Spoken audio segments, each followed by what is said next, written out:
আর জ্যোতি, তুমি এখানে? ও হাই ভাইয়া। তুমি আমাকে সব সময় ভাইয়া ভাইয়া বলো কেন? ভাইয়া শব্দটা আমার সবার কাছ থেকে শুনতে ভালো লাগে না। তাহলে কি বলে ডাকবো? তুমি আমাকে অন্য কিছু নামে ডাকতে পারো।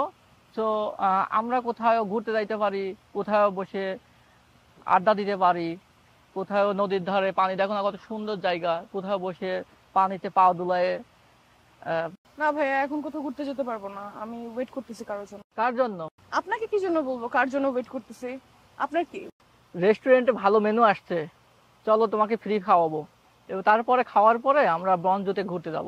ধর, আপনার মেনু আপনি নিজেই খান, আপনার ব্রঙ্কস আপনি নিজেই যান, আপনি সাথী ভাবে বদল করছেন আমি জানি। আরে তুমি এমন করো কেন? চলো না যাই। আমি কি চিৎকার করে লোকজন জড়ো করবো? যান তো ভাই, আপনি যান, আমার কাজ আছে, যান। আবারও ভাইয়া ডাকে? এসো কিন্তু রেস্টুরেন্টে, ফ্রি ফ্রি খাওয়াই দিব, অনেক ভালো মেনু আসছে।